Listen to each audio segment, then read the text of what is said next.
오늘은 세계 성찬 주일입니다. 성찬은 거룩한 만찬이라는 뜻이죠. 성찬이 거룩한 만찬인 이유는 주님의 살과 주님의 피를 나누는 식사이기 때문입니다. 예수님께서 십자가에 달려 돌아가시기 전에 떡을 나눠주면서 이것은 내 몸이다, 또 포도주를 나눠주면서 이것은 내 피다, 그리고 너희가 성찬을 행할 때마다 이것을 기념해라, 이렇게 말씀해 주셨기 때문에 주님의 그 말씀에 근거해서 우리가 오늘 성찬을 나눕니다. 이 성찬을 나눌 때 우리가 성찬은 우리 지금으로부터 2000년 전에 있었던 일이고, 예수님의 성찬은 예수님 때보다 약 1500여 년 전에 있었던 출애굽 때의 유월절, 그 사건을 기억하면서 행했던 유월절 식사였거든요. 그러니까 이 세 시간대를 우리가 같이 생각하면서 성찬을 생각해야 됩니다. 자, 우선 우리가 주님의 몸과 주님의 피를 함께 나누는 것이 성찬이기에, 첫째는 우리가 주님과 하나 되는 영적인 연합의 신비를 경험하는 것이다, 그렇게 우리가 생각해야 됩니다. 주님의 살과 주님의 피를 우리 안에 모셔드리는 거니까 우리가 주님과 하나가 되는 거죠. 그래서 우리는 성찬을 받을 때 주님의 몸을 받는 것이고 주님의 피를 받아들이는 것입니다. 주님의 몸과 우리의 몸이 하나가 되고 주님의 피가 우리의 피가 하나가 되는 것이죠. 그래서 연합을 이루는 것입니다. 또한 둘째로 이 성찬을 통해서 성찬을 받는 모든 성도들이 그리스도 안에서 하나가 되는 겁니다. 왜요? 같은 몸을 나누고 같은 피를 나눈 자매요 형제이니까요. 그래서 죄인인 우리가 그리스도와 연합하는 것과 함께 세계 모든 그리스도인들이 같이 성찬을 나누면서 우리는 그리스도 안에서 하나임을 경험하게 되는 것입니다. 인종도 상관없고 성별도 상관없고 언어도 상관없고 지역도 상관없고 계층도 상관없습니다. 우리는 그리스도 안에서 모두가 다 하나입니다. 같은 주님을 섬기며 같은 주님께 찬양하고 같은 주님을 예배합니다. 우리는 모두 그리스도 안에서 같은 성경적 가치관과 세계관을 가지고 같은 목표를 위하여 살아가는 그리스도인 공동체입니다. 이게 하나가 굉장히 중요해요. 우리의 믿음이 하나입니다. 우선 하나님 앞에서 우리가 죄인이라고 하는 사실을 믿는 거, 우리 모두가 다 공통된 믿음입니다. 또한 그리스도께서 십자가에 달려 죽으심으로 우리의 죄를 대속하셨다는 사실을 믿는 거, 우리가 다 같은 믿음입니다. 주님의 대속으로 말미암아 우리가 하나님의 자녀가 되었다고 하는 사실을 우리가 공통으로 믿는 것입니다. 그리고 이렇게 하나님의 자녀가 된 사람들은 자녀답게 살아야 될 사명이 있다고 하는 거, 우리가 같이 믿고 있는 것입니다. 여러분, 이 믿음에 있어서 모두가 하나가 되시기를 바랍니다. 아멘. 저는 먼저 우리 교회 성도들이 이 성찬을 통해서 그리스도와 한 몸임을 경험하게 되기를 간절히 바랍니다. 예수님이 2000년 전에 그때 살았던 나하고는 직접적 관계가 없는 그냥 객관적인 옛날 사람이 아니라 이 성찬을 통해서 우리는 그리스도와 우리가 하나가 되는 것입니다. 2000년 전에 십자가에 달리셨던 주님이 곧 나의 주님이 되는 것입니다. 여러분 따로 예수님 따로가 아니고 여러분과 예수님이 하나가 되는 거죠. 왜냐하면 여러분 안에 예수님의 몸을 모셔드리고 여러분 안에 예수님의 피가 흐르게 되기 때문인 것이죠. 이제 여러분 안에 예수님이 계시고 여러분이 예수님 안에 거하고 있는 것입니다. 그래서 예수님과 여러분이 한 몸인 것이죠. 이 놀라운 연합은 믿음을 통해서 이루어지는 것입니다. 그래서 먼저 우리가 내 죄를 인정하고 하나님 앞에 회개할 때, 그리고 예수님이 십자가가 내 죄 때문이라는 사실을 믿음으로 받아들일 때, 그때 주님과 우리가 연합이 되는 거고 주님의 사건은 곧 우리의 사건이 되는 것입니다. 믿으시기를 바랍니다. 다음으로 성만찬에 참여한 모든 성도들이 다 같은 예수님의 살과 예수님의 피를 나눈 형제요 자매이기 때문에 하나입니다. 성도들은 모두 한 피를 받았고 한 몸을 이룬 가족인 것입니다. 한 하나님을 아버지로 섬기는 하나님의 자녀인 것이죠. 그러므로 우리들은 서로 시기하고 질투하고 다투고 싸우는 그런 관계가 아니라 서로 아껴주고 보듬어주고 사랑하고 섬기고 베풀어주고 나눠주는 그런 자매요 형제 되어야 되는 것입니다. 우리 하나님 아버지는 우리 모든 자녀된 성도들이 다 그와 같이 사랑하고 섬기는 자가 되기를 원하시는 거죠. 그게 아버지의 마음인 것입니다. 그러므로 우리는 우리 형제 자매들끼리 서로 배려가 있어야 되고 절제가 있어야 되고 사랑이 있어야 되는 것입니다. 본래 유월절 식사를 생각해 봅시다.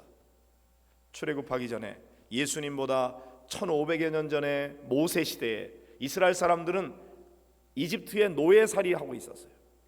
그런데 그 노예로부터 이제 출애굽할 때 마지막 밤에 먹었던 식사가 유월절 식사였습니다. 흠없고 1년 된 순양을 잡아서 그 피는 우슬초 묶음에 적셔가지고 그것을 문 인방과 설주에 뿌려서 피를 적셨어요.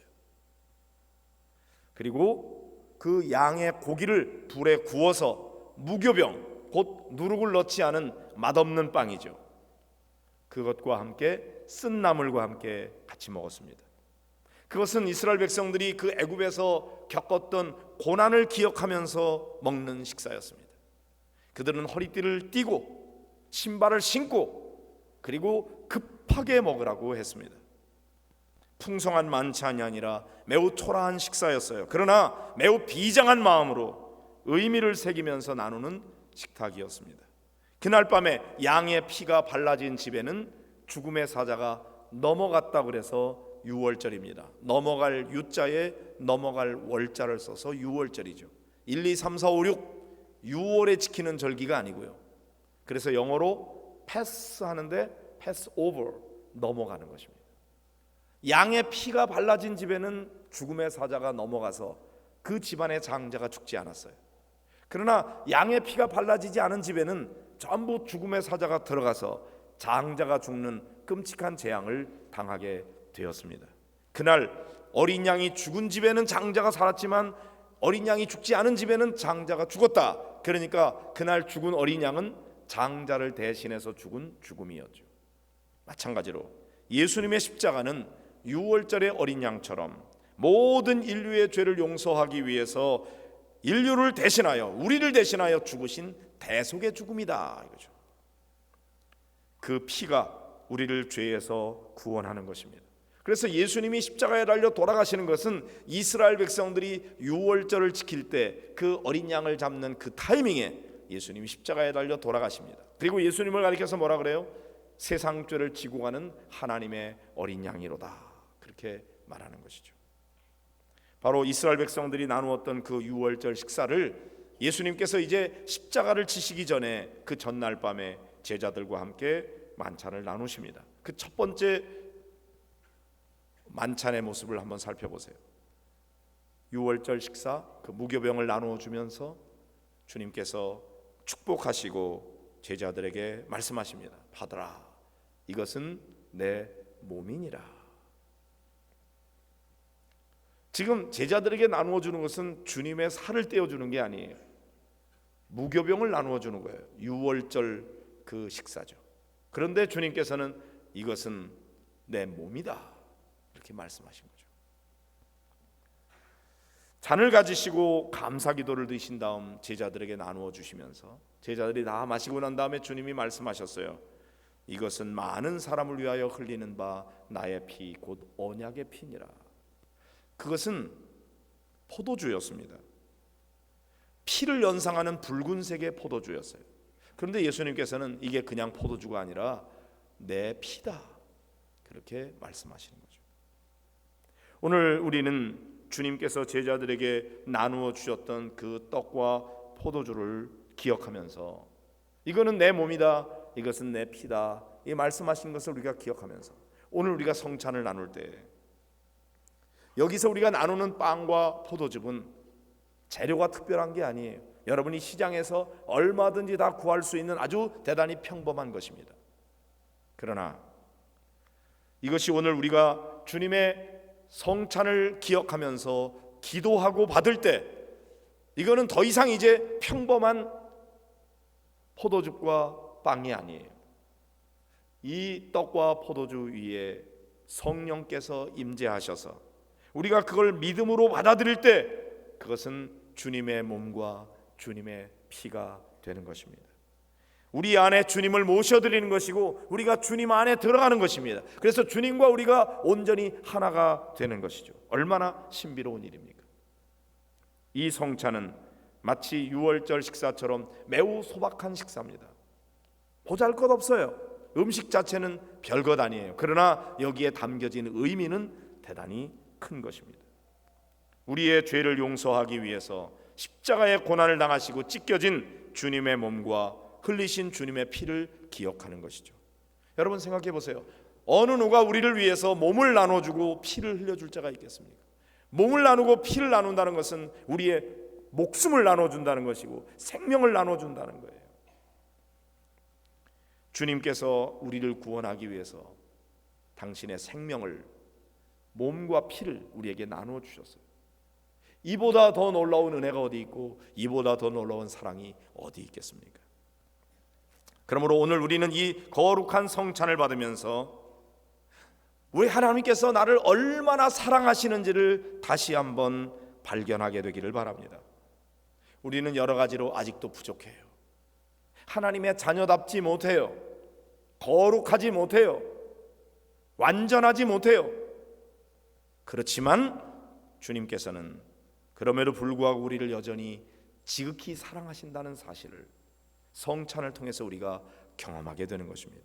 우리가 구원받은 것은 우리의 공로와 우리의 업적으로 구원받은 게 아니고 오직 예수 그리스도께서 흘리신 그 보혈의 공로로 우리가 구원을 받은 것이기 때문에 우리는 아직 부족함이 많아도 여전히 하나님은 나를 사랑하시고 나는 그럼에도 불구하고 하나님의 자녀라는 확신을 갖게 되시기를 주님의 이름으로 축복합니다. 자, 이제 이렇게 주님께서 우리에게 생명을 나누어 주시고 그 몸과 피를 나누어 주신 은혜와 사랑을 받은 자들로서 우리가 앞으로 이제 어떻게 살아야 되겠는가? 그럴 때 첫째는 주님을 더욱 사랑하시기를 바랍니다. 우리를 지극히 사랑하신 주님, 우리도 주님을 더욱 사랑하는 거죠. 마음을 다하고 뜻을 다하고 성품을 다하고 목숨을 다하여 주 너의 하나님을 사랑하라. 이것이 크고 첫째 되는 계명이다 그랬습니다. 어떻게 그렇게까지 심한 걸 요구할 수 있습니까? 하나님이 우리를 그렇게 사랑하시기 때문에 하나님만이 우리에게 그렇게 요구하실 수 있습니다. 우리는 우리의 마음을 다해서 우리의 성품을 다해서 주 하나님을 더욱 사랑해야 됩니다. 어떻게 하면 좋을까요?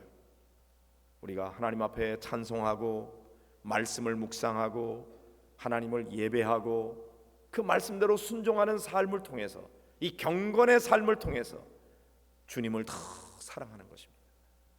여러분이 그렇게 신앙생활에 더욱 열정을 갖게 되시기를 주님의 이름으로 축복합니다. 그 다음에는 우리의 이웃을 사랑하는 것입니다. 내 이웃을 내 몸과 같이 사랑해라 이렇게 주님께서 말씀하셨거든요. 그런데 우리의 이웃이 나하고 똑같은 생각과 똑같은 마음을 가진 게 아니에요. 얼굴 모양이 다른 것처럼 사람들은 너무나 다양하기 때문에 저절로 사랑스러운 존재가 아닌 것입니다. 갈등을 일으킬 수가 있습니다. 그러나 우리는 생각해야 됩니다. 그도 주님께서 사랑하셔서 그를 위해서도 십자가에 달려 죽으셨고 그도 하나님의 자녀로 삼아주신 자예요. 그러니까 부족하지만 나도 사랑해 주시고 나를 하나님의 자녀 삼아주신 것처럼 그 사람도 부족하지만 하나님이 사랑하시고 그를 하나님의 자녀 삼아주셨으면 나를 사랑하시는 주님께서 그도 사랑하시니 나도 그를 사랑해야 된다는 것입니다. 여러분, 이웃을 사랑하는 구체적인 표현은 언어의 변화예요.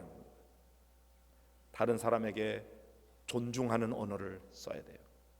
사랑의 언어, 격려하는 언어, 칭찬하는 언어, 함부로 말하면 안 되는 것입니다. 상대방에 대한 배려가 있어야 되는 것이죠. 나를 용서하신 주님이 저 사람도 용서해 주셨으니 우리가 서로 그리스도 안에서 사랑하면서 살아가는 거죠. 그 다음에 특별히 세 번째는 우리가 모든 성도들이 하나 되기를 힘써야 된다는 것입니다. 오늘 세계 성찬주일이에요. 세계 모든 그리스도인들이 같이 성찬을 나누면서 그리스도 안에서 우리 모두가 하나됨을 경험하는 놀라운 신비의 주일인 것이죠. 그러므로 우리가 하나 돼야 되는데, 우리가 서로 하나 된다는 게 얼마나 어려운지요.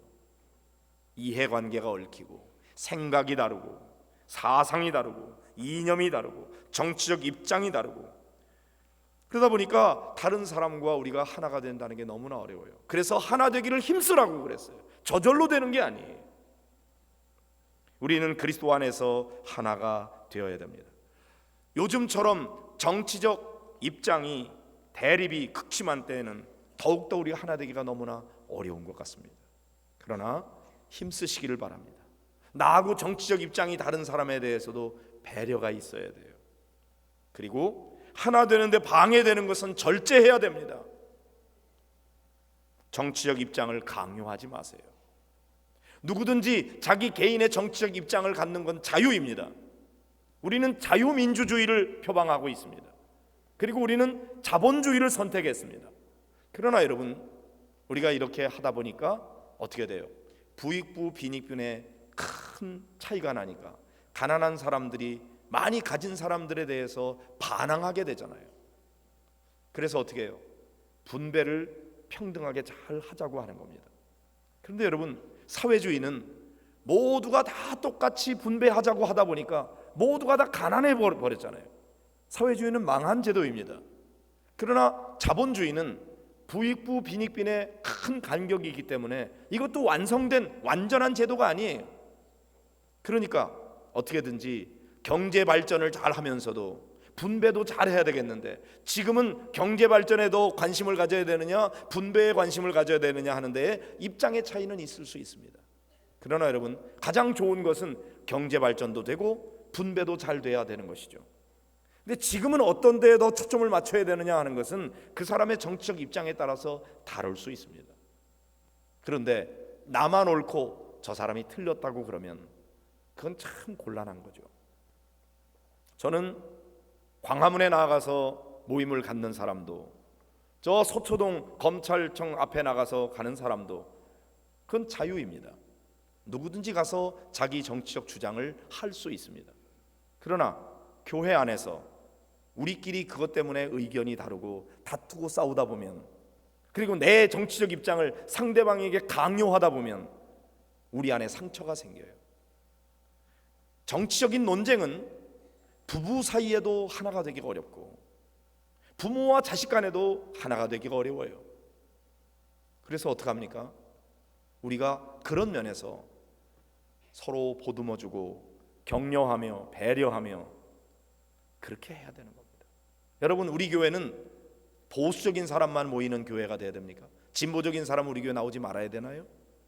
아니면 우리 교회는 진보적인 사람만 모이고 보수적인 사람 우리 교회 나오지 말아야 되나요? 누가 그렇게 정했습니까? 그렇지 않아요. 이 교회 안에는 보수적인 사람도 진보적인 사람도 다 같이 있어요. 그러면 상대방을 배려할 줄 알고 존중할 수 있어야죠. 하나가 돼야 됩니다. 근데 거의 보면은 정치적인 논쟁은 싸움으로 끝나버립니다. 우리는 해결의 정반합의 변증법을 압니다. 어떤 좋은 정의가 있으면 거기에 대해서 반드시 부족한 점이 있어서 반이 나와요. 그러면 이 둘을 잘 종합하는 합이 이루어집니다. 그런데 이 합은 또 다른 반에 이르게 돼요. 또 합을 이루어 가야 됩니다. 그래서 우리는 서로 토론하고 경쟁하면서 발전해 가는 것입니다. 그런데 내 입장만 옳고 저 사람 입장이 틀렸다고 그러면 싸움만 되는 것이죠. 여러분, 언젠가 지금 현재 우리의 정치적인 이런 모든 갈등은 해소될 겁니다. 그런데 지금 이 갈등, 첨예화된 갈등을 가지고 서로 다투고 싸우다가 나중에 해결된 다음엔 어떻게 할 거예요? 그 다음에 원수로 삽니까? 그럴 수 없죠. 그런 면에서 저는 특별히 하나 되자고 하는 이 세계 성찬 주일에 여러분에게 그렇게 제안하고 싶어요. 자기 개인의 정치적 주장과 입장을 갖는 건 누구든지 자유한 것이고 표현할 수 있습니다. 광화문에 가든 서초동에 가든 갈 수 있습니다. 그러나 남에게 강요하지 말아야 됩니다. 그리고 우리끼리 서로 다투고 싸우고 하는 것은 아무런 영향력이 없어요. 우리가 어떤 결론을 냈다 그래서 그것이 정책에 반영되는 것도 아니에요. 그냥 우리의 관심일 뿐입니다. 그러다가 다투고 싸우면 우리만 손해일 것입니다. 영향력 있는 일을 하세요. 그건 뭐예요? 가장 영향력 있는 일은 기도입니다. 우리가 기도할 때 하나님의 역사하심을 믿으시기 바랍니다. 또 하나는 정치적 행동을 하는 것입니다. 그런데 남에게 강요하지 말아야 됩니다. 특별히 폭력을 사용해서는 안 되고, 그것은 물리적인 폭력만 아니라 언어 폭력도 마찬가지입니다. 저는 우리 목양교회에 와서 12년이 지나는 동안 한 번도 정치적 이런 얘기에 대해서 한 적이 없습니다. 근데 지금은 너무나 많이 대립되어 있다 보니까 우리 성도들끼리 막 다투고 싸우는 게 너무나 마음이 안타까워서 오늘 이런 말씀을 여러분에게 드립니다. 제가 드린 말씀에 대해서 또 논란하고 그러지 마세요. 그냥 여러분이 깊이 기도하면서 어떻게 하는 것이 이 나라와 민족을 위한 일인지 기도하시고, 그리고 여러분이 옳다고 믿는 대로 정치적 행동을 하면 됩니다. 그러나 그렇지 나하고 똑같은 생각 가지지 않았다 그래서 그 사람에 대해서 비난하지 마세요. 또 담임 목사는 입장이 뭡니까? 이거 자꾸 묻지 마세요. 저하고 의견이 다른 사람은 저하고 적이 돼버리거든요. 저는 가운데 중자가 있잖아요. 이 중간을 지키는 것도 참 어려워요. 왜냐하면 이쪽에서도 나를 반대하는 것 같고 저쪽에서도 반대하는 것 같아서 다 적이 될 수가 있어요. 그래서 여러분, 우리 고린도 교회도 예수파다, 바울파다, 베드로파다, 파벌이 많이 있지 않았습니까? 이거 안 됩니다. 교회 안에서는 특별히 우리가 그리스도 안에서 인종도 상관없이, 언어도 상관없이, 지역과 성별과 상관없이 그리스도 안에서 우리가 모두가 다 하나를 경험하는 이 놀라운 세계 성찬 주일에 우리 성도들 절대로 언어 조심하시고 절제하시고 남에 대해서 배려하면서, 그러면서 어떻게든지 이 나라와 민족의 발전을 위해서 내가 할 수 있는 일이 무엇인지 최선을 다해서 그 일을 하시고요. 목장 모임에서 절대 정치적인 얘기 하지 마세요. 도움이 안 돼요. 하나가 돼도 그게 다 된 게 아니고요. 서로 다투고 싸워도 안 되는 것입니다. 그러므로 하나님 앞에 진지하게 기도하고 이 나라 민족을 위해서 가장 내가 구체적으로 할 수 있는 행동이 무엇인지를 알아서 그렇게 여러분이 선택하시고, 우리는 모두 생각이 달라도 정치적 입장이 달라도 우리는 그리스도 안에서 한 자매요 형제입니다. 하나님 안에서 하나입니다. 하나가 돼야 됩니다. 나중에 상황이 바뀌면 어떻게 할 거예요? 지금 원수 맺지 마세요. 하나 되시길 바랍니다. 아멘.